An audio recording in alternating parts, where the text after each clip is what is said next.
Hey everyone, welcome back to the channel. So today we're taking a look at my brand new to me 2013 Chevrolet Volt plug-in hybrid vehicle with 68,000 miles on it. So first thing you're going to notice right off the bat, this beautiful, it's called Silver Topaz Blue of the Chevy Volt. The nice 17-inch rims. These are 215/55s R17 tires. Of course, you've got 4-disc brakes all the way around. Nice emblem here. Of course, we're starting out with the exterior of the vehicle, then we're moving into some different features. This is the base model Chevy Volt, so you can see it does have an aftermarket backup camera on it. The reverse lights down low. Of course, this is a battery-powered vehicle. And we will actually take a look at that. As you can see, it is charging right now when we open the door. The one nice thing, even though being a base model, this does have passive entry on all 5 doors, including the hatchback. So there we go. We're going to pop the hood. And you can see the vehicle is fully charged. It says I have 31 miles of range, and that is just how my driving style has been. So we're going to pop the hood, take the charger out because it's fully charged. Leave that right there. Close this, and we're going to take a look at the hood here. As we get the hood popped here, I want to go over some basics here, and I will do a little bit more of an in-depth system of what I know of this Voltec system. So you're going to see right away the 1.4 liter naturally aspirated engine that is underneath the hood. This provides power. This 141 total output horsepower engine provides power to the Voltec system, which transfers that power to the battery pack in the back. So the battery pack weighs 500 pounds. It's a 17 kilowatt hour system, and that is what powers the actual vehicle. Out of all the information I've gathered, that is what powers the vehicle. So when my 31 miles of charge runs out on the Volt, then the engine acts as a generator, which uses fuel to power the Voltec system, which the Voltec system then powers the battery. So this was really well engineered. Total system output, I want to say, is 141 horsepower and 269 foot-pound torque. Now, I could be wrong on that, but that's what I have seen and what I remember. So 0 to 60 on this, I want to say, is 8.5 seconds, somewhere around there when you have it in low and in sport mode. But truth be told, on this Volt in specific, I've tried different Volts out, but this Volt is very, very quiet. Even when you're going on the highway at 80 miles an hour, you really don't hear that engine kick on as a generator. And it's so funny because the engine revs don't match where your foot is on the pedal. So you may be, having this thing floored and the revs aren't matching the pedal, or there's a little bit of a delay. The acceleration is not delayed, but the revs in the engine are delayed because this isn't powering the front wheels. The battery pack from the Voltec system powers the front wheels. And of course, you have your 12-volt charger there as well. So very cool system. I will go a little bit more in depth on it in a future review here, but for right now, this is what I'm dealing with. Of course, it powers the front wheels, and surprisingly, the 0 to 30 speed on this is very respectable. It's definitely more than enough for what I need with my driving. So again, looking around the car, you've got a really cool Volt sign here, or Volt insignia, Volt logo. You've got non-power mirrors, but you've got lighted mirror caps. No sunroof. Non-tinted windows, which those will get tinted. Some piano black along the side, which I had to detail, but I couldn't get all of the marring and the scratches out. So that's kind of one dud of this vehicle. Even though it looks really cool, it's very easy to scratch. Going around the back here, it's kind of squared off, but truth be told, I really like the functionality of the Volt, and I actually like the shape of it. It's very respectable actually for being a small car. Of course, it's a hatchback. We're opening it up. These two rear seats fold down, and it's basically a fold flat. So there's actually a ton of room in this. You can see I've got some clothing back here, but there is a ton of room in this hatchback with the seats up. So, I mean, you've got all the room up to the glass to fill it up. So it's basically like a small SUV. And underneath this little area here, you have your area to put your charger, a fix-a-flat kit, basically, and some other stuff that is underneath here. Not much for storage underneath there. Then you've got access to taillights, electronics. One thing you're going to notice right away is that this cabin is filled with hard plastics, which is bound to happen. That side, basically the same as that side. Where to close the hatch, it's non-power, so you have to close it by hand, but it's actually pretty easy to close. And of course, all the doors are locked with that passive entry system. And now we're going to hop in the vehicle. All right, so here's the key. This remote starts the car. This opens up the plug, so if you hold it, it will open the hybrid plug, lock, unlock, and then optional key in case you need to get into the vehicle. But I find that the remote start option actually works pretty well.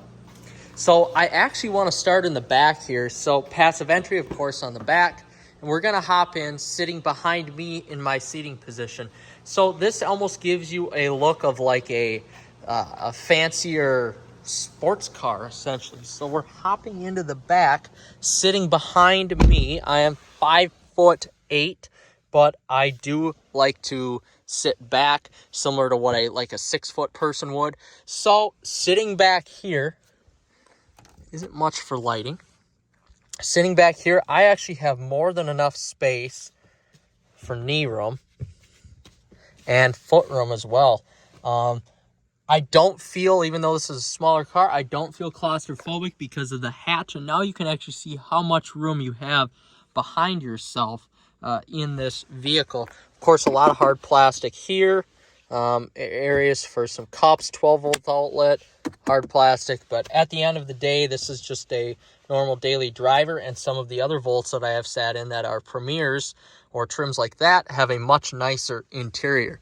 So I just wanted to show the back seat space here. There is a ton of it, and these seats are actually pretty comfortable for being cloth seats. They've held up well over 68,000 miles. All right, hopping into the cockpit of the Volt here. So you're going to see right away, these seats are all manual. This is the basic of the basic models. The seats are manual. Doors are pretty hard plastic. Hard plastic there, but it gets away with it because the look is actually pretty cool. Your buttons for your charger and your gas on the right side of the vehicle. And as we sit in the car here, it's actually a nice step in height. I don't mind it that much. We're going to close the door, and it's quite isolated in here, to tell you the truth. A little startup sound. I actually want to start this up here quick. That is the coolest startup sound ever. So, yes. The Volt is on right now with the climate. I am going to turn the climate off so we don't have anything to worry about here. So this vehicle is on. It is completely quiet. It's great. You're using 0.5 kilowatt hours of battery. And yeah, first of all, I do want to say the nicer Volts get nicer amenities. You get heated seat, heated steering wheel, power mirrors. This does have power mirrors, but mirrors that are actually, how should I say, auto-dimming. Auto-dimming rear-view mirror as well. This does not have it. And nicer leather seats. The hard plastic isn't here as much. But just sticking with this model here, moving to the shifter is actually really nice. Locks into place really well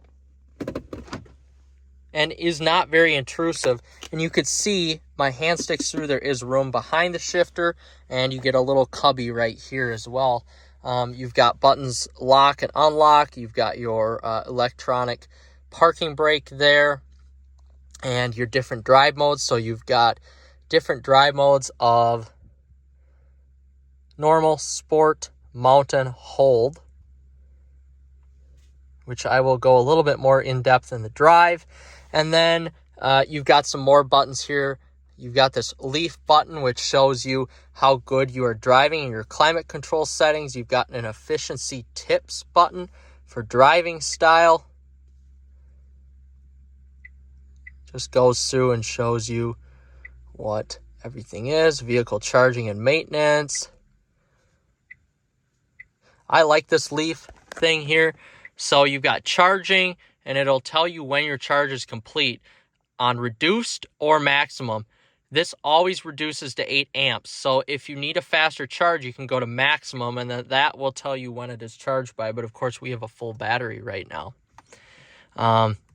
Change charge mode, so you can do delayed based on departure time, delayed based on electric rates and departure time, or immediately upon plug-in. I have it on immediately upon plug-in. And then you've got your power flow. So right now you're going to notice it's battery powered. And of course it'll say when the engine is running and to control the battery. So going to the home here, this is basically like any other Chevy MyLink system here. You've got all your info. You can control.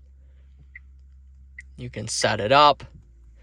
You've got your favorite radio stations here that you can press. And we'll go to now playing. Very easy to control. Your tuner is in the middle here where you can go through all of your radio stations. Very simple. All your other buttons here for climate. Climate is pretty interesting here. So you've got fan only, eco, and comfort. I basically in the spring and the fall will run this on fan only and eco. I probably won't do comfort unless I'm going on a road trip, because essentially at the end of the day, I'm trying to use the battery power and not have that gas generator turn on.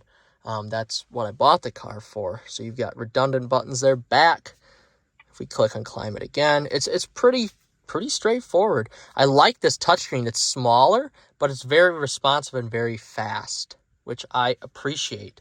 You've got a source button. So, like I said, the system was or is very responsive. You've got your tone adjustment here to adjust your bass, mid, treble, all of that. Configure button takes you back to your configuration of your settings, basically. Of course, your seek back, seek forward, mute, your favorites. That will pop up your favorites on the bottom. Your TP is your time preset. And of course, your volume or your power button. So that turns the screen basically to the volt. Turning it back on. You got your menu. This is my favorite button though, like I've said before. Kind of shows you the diagnostics of the vehicle, which is pretty sweet. So now as we move to the center screen and the steering wheel, this is not the leather wrap steering wheel. This is like a vinyl rhino skin. And truth be told, it isn't very nice. I'm not a fan of it. Now, these seats, I want to hit these seats again quickly. Kyle Connor in one of his videos said the seats aren't very good. They're very hard. But in my 2-hour road trip back from buying this vehicle, I actually really like these seats. Now, they're not bolstered like the AMG or the SRT 8 seats that I'm used to, but they are comfortable, and for longer road trips, this car would suffice. But for the daily, 30-mile commute that I have in a day, this is perfect. So moving to the digital display here, you've got controls for your cruise control, on or off, typical Chevy controls there, your phone button, a hang up or answer, or your speak button to control the infotainment system, your source or your volume button, which changes the radio station, volume up, volume down. So looking at this digital display, for its time when this car came out in 2011, this was probably way ahead of its time. So you've got your buttons on the left here, which this of course controls your brightness of the gauges. This button here and slider is how you change your little display on the bottom. Rolling through it right now. You can press the select button on some of these, and then that selects tutorial and information. Tutorial will walk you through all of that. And then back, of course, either takes the screen off or brings it back on.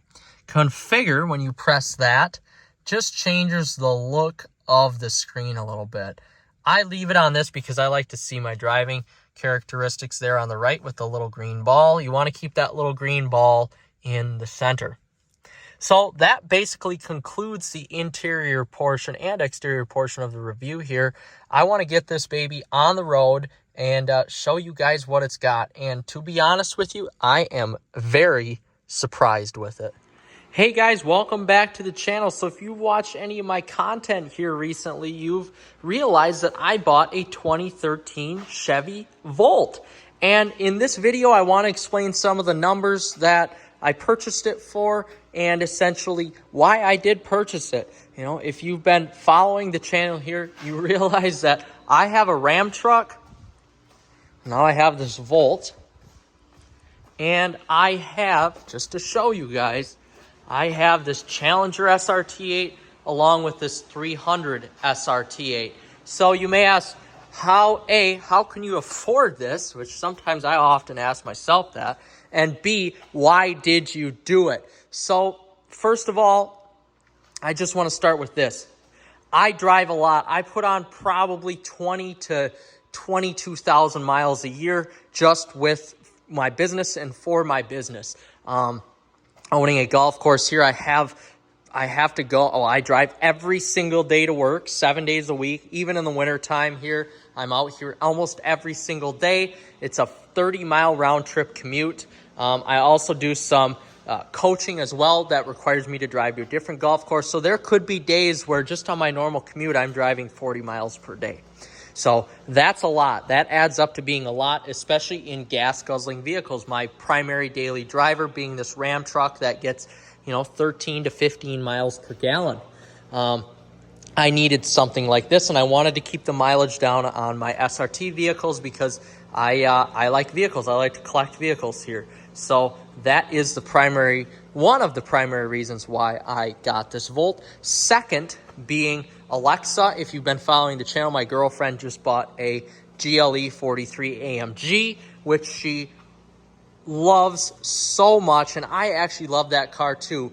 A, because of the enthusiastic driving style that it has, being an AMG vehicle, and B, because I know she's safe in the truck. So I feel like that is a vehicle that she is going to keep for a while here, and I wanted to have her essentially keep the miles down on her vehicle as well, as she drives 7 days a week just like I do here. So we're going to hop in the interior and kind of dive into this strategic decision, unstrategic decision. You guys tell me. So what drove me to this decision? Well, I already told you the mileage came into factor when driving this vehicle here. So between the two of us, we're probably going to be driving this car just about 7 days a week, unless the weather is really bad in the winter time or there's a really nice summer day where we want to take out an SRT vehicle essentially. But I ran the numbers on this and I figured that this was actually a really good option to buy, just to A, save mileage on our vehicles, B, save gas, because remember, this is a plug-in hybrid, this is a battery operated vehicle, and C, to retain some of that resale value and cut maintenance losses or cut maintenance costs on our vehicles here. So hitting the mileage mark, I factored that this car was going to cut mileage on our vehicles by just about 12 to 15,000 miles per year. Somewhere in between there, which I think will hit that mark, pretty easily. About 1,000 miles a month is what I figured we would use this car. So looking at the numbers here and diving into it, financially, she has a payment on her car. I have a payment on my truck. They are roughly the same, right around that $600 mark a month. We both have insurance on our vehicles. My truck being the most expensive out of all the vehicles because my two cars are insured with Hagerty, and her car is safety features galore, even though my Ram truck has more safety features than hers, but is also a newer, more expensive vehicle. So thus creating the difference in price per month for insurance. So this I can't insure through Hagerty, of course, because it is a daily driver. But State Farm, who I go through, they are very kind to me. This is right around $100 a month, give or take a few dollars, depending on the drive safe and save discount that goes on there. So not bad, that if one thing I forgot to mention, her and I are splitting the cost of this vehicle as well, as we, split costs essentially on the vehicle. I use it 70%, she uses it 30% is what we figured it out to be. So with that being said, it made sense. The numbers I ran, having her pay 30% of the costs and me paying 70% of the costs, she has to write a check out to me for about $115 every month, and then I cover, of course, the rest of that. But your loan payment, I decided to take a loan on this. I don't care. This is a cheap car. The total price of the car was $75.99 at the price of sales. That didn't include tax, title, and license. So once you add that onto there, I put $1,250 down on this car, and the total loan amount was a hair over $7,000. It was about $7,050. Mind you, now when I file my taxes for the 2024 season in 2025, I get a 30% tax credit on this vehicle. So 30% of $75.99, that's right around $2,400. So you can minus that off the price of the vehicle. So before tax, title, and license, this vehicle was essentially a $5,000 or $5,200 vehicle, depending on how you look at it, with 68,000 miles on it. It truthfully made sense. So the payback period on this car, well, it may take 6 to 7 years.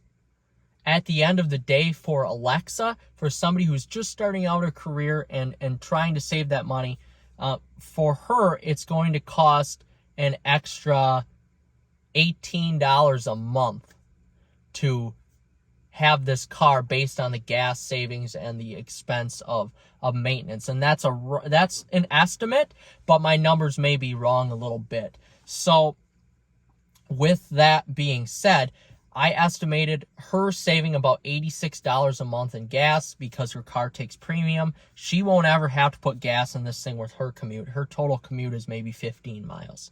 So she won't ever have to put gas in this vehicle. I will be the one that will have to put gas in, and I budgeted about $25 a month, give or take, depending if we go on some road trips.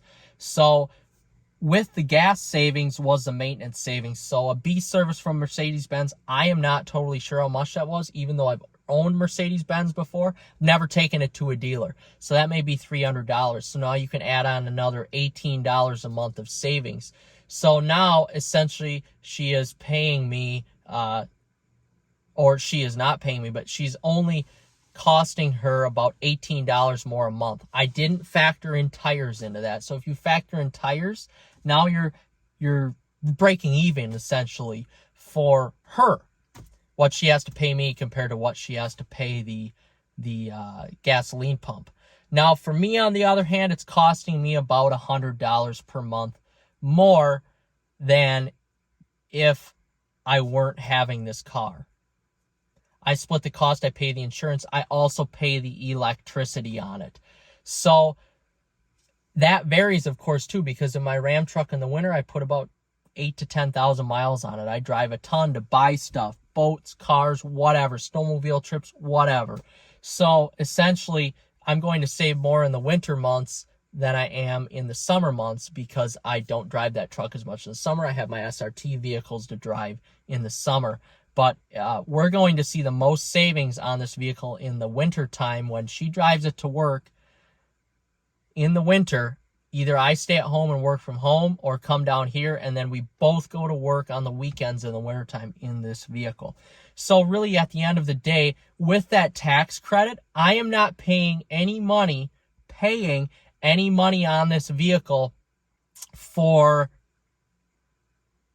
a year and a half, essentially. And then that last 3.5 years, of course, you've got your loan payments and blah, blah, blah. That's if I don't pay it off by then. If I get it paid off, then this vehicle is going to bring back that return over the course of 3-4 years.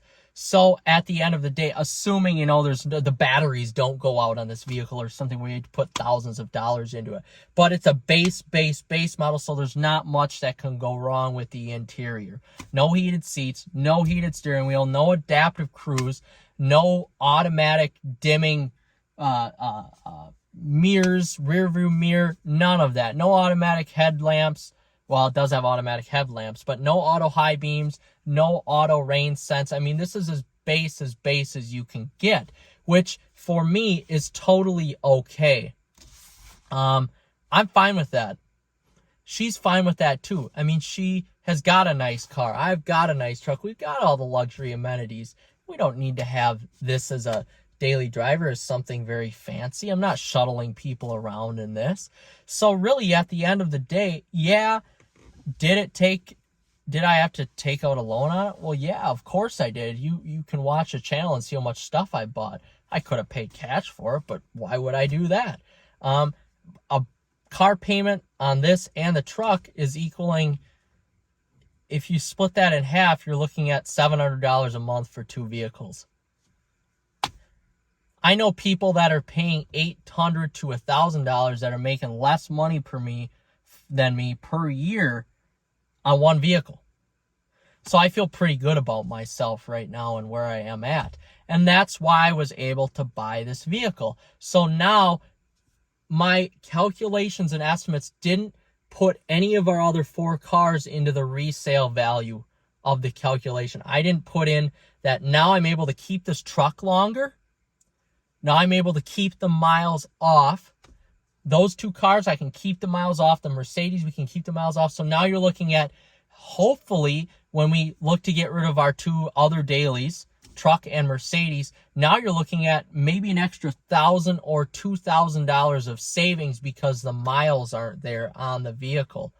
Now, granted, this car, I didn't even consider that because I'm probably just going to drive this thing into the ground essentially, or at the first sign of trouble just get rid of it. These volts literally go forever. So that's essentially why I've made the decision to buy it. And it may seem financially insecure or financially stupid, but I actually thought it was a financially good decision. I could have saved that extra $100 a month.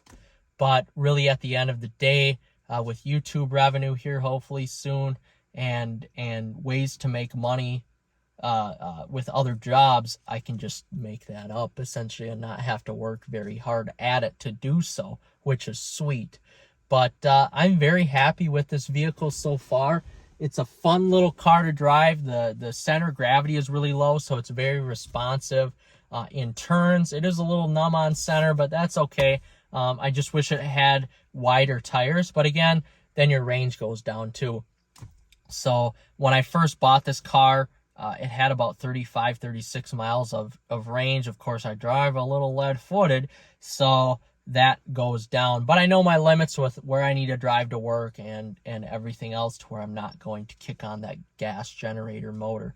But at the end of the day, I felt like I made a really good decision buying this car. And the credit score was almost perfect, which is amazing. I have it hanging up on my refrigerator right now. And I felt like I made a right decision with this. You know, if I was paying this for myself, no, I wouldn't make that dumb financial decision. But if we were paying on it together, it makes complete sense because we're sharing the vehicle as we share our vehicles right now between the truck and the Mercedes. We share those vehicles. You know, she's driving my truck at least once a week and I'm driving her car at least once a week. So, and that's at the bare minimum. So we're essentially splitting the cost of a car we own, and I'm very happy with that. And I'm very happy about this purchase. As you know, you follow the channel, I love vehicles. I love power sports. I love motorsports stuff. This gets me excited. I don't have a lot of time in life for hobbies, so this is kind of one of the only hobbies I have besides golf, and I truly enjoy reviewing and talking and driving about these vehicles. I have a really good passion for it. So there we go. That's why I bought the Chevy Volt. This car is phenomenal. If I didn't have 3 cars already, I probably would have bought an ELR. I probably would have bought the nicer version of this, the ELR, and that would have been my 3rd car instead of a 4th car. So at the end of the day, I love it. I really love it. All right, guys, thanks for watching, and maybe this information was helpful to you. I'd like to hear it in the comments. All right, guys, like and subscribe. Take care.